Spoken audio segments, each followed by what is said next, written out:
আসসালামু আলাইকুম। কেমন আছেন সবাই? আশা করি সবাই ভালো আছেন, সুস্থ আছেন। আল্লাহর রহমতে আমিও ভালো আছি, সুস্থ আছি।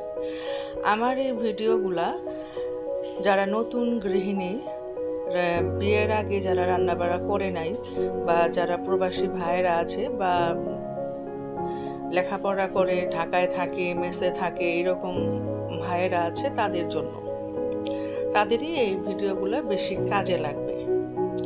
এছাড়াও যারা নতুন নতুন সংসার করে, নতুন সংসারে হয়েছে ছোট ছোট বোনেরা বা মেয়েরা,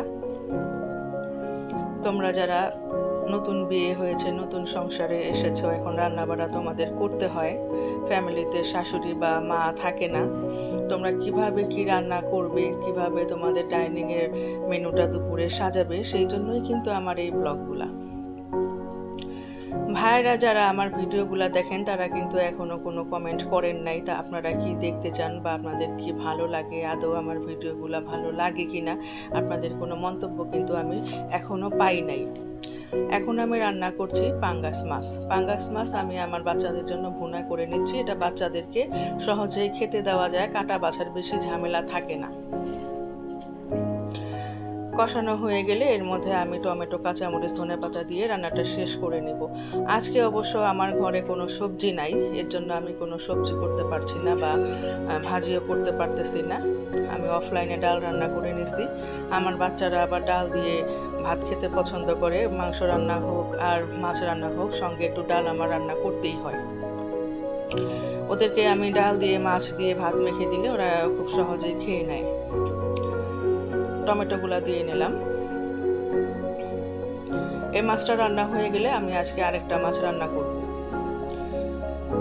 আজকে ভাজি ভর্তা কোনো কিছুই আমি করব না। আমার হাজব্যান্ডের জ্বর আসছে, সেজন্য সে সবজি আনতে যেতে পারে নাই। আমি অবশ্য প্রতিদিনকার বাজার প্রতিদিনই করি। আমার বাসার নিচেই বাজার আছে।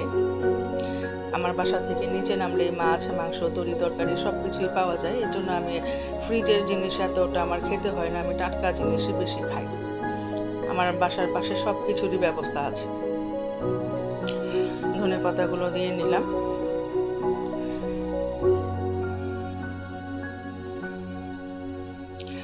আমার ভিডিও যারা দেখছেন কিন্তু এখনো পর্যন্ত লাইক করেন নাই বা কোনো কমেন্ট করেন নাই, আপনারা অবশ্যই লাইক আর কমেন্ট করে দিবেন। আর আপনারা আমাকে বলবেন যে আপনারা আর কি কি আমার ভিডিওতে দেখতে চান, তাহলে নেক্সট ভিডিওগুলো আমার করতে সুবিধা হবে। এখন আমি আরেকটা মাছের ভুনা করে নেব। সেটা ছিল পাঙ্গাস মাছের ভুনা, আর এখন আমি করব বাটা মাছের ভুনা। পেঁয়াজটা ভেজে নিচ্ছি।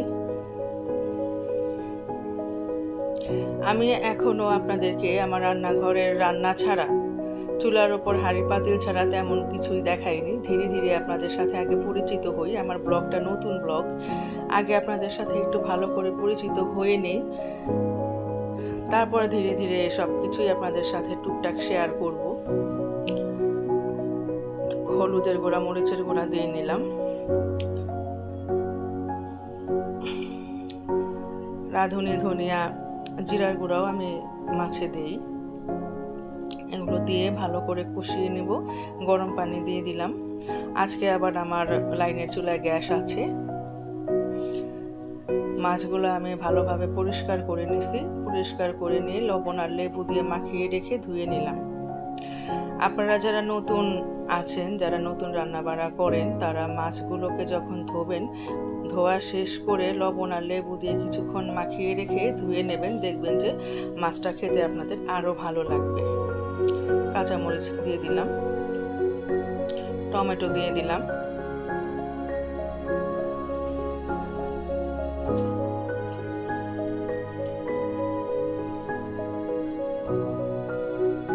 একটু নেড়ে দিলাম।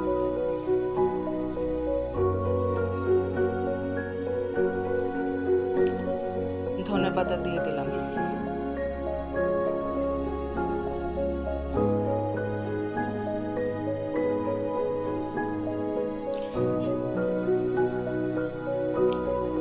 হয়ে গেলে আমি নামিয়ে সার্ভ করে আপনাদেরকে দেখিয়ে দেব। এই ছিল আজকের আমার দুপুরের রান্না। এখন এখন সন্ধ্যায় আমি একটু ডিমের পিঠা ভেজে নিচ্ছি। সন্ধ্যার নাস্তায় বাচ্চাদেরকে দেব, আমি একটা নিজেও খাবো।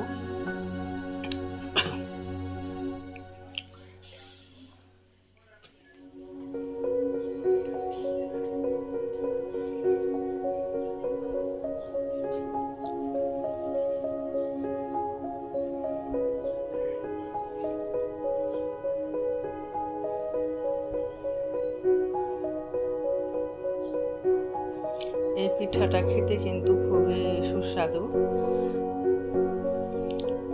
এখন আমি ডিমের পিঠার ব্যাটারের মধ্যে কাঁচামরিচ দিয়ে নিলাম। প্রথম যে দুটো আমি ভেজেছি সেই দুটোয় আমি কাঁচামরিচ দিই নাই, আমার বাচ্চারা খাবে বলে, ওরা অনেক ছোট, সেই জন্য ওরা কাঁচামরিচ দিয়ে খেতে পারবে না, ঝাল হলে ওরা মুখে দিতে পারবে না।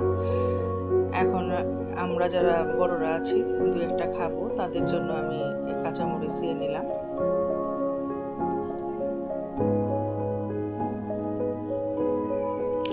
সাথে 4টে আমি ফুলকপির পাকোড়াও ভেজে নিয়েছি বেসন দিয়ে, বেসনগুলো আমি করে রেখেছিলাম। খোদা হাফেজ। এই ছিল আমার সন্ধ্যার আয়োজন।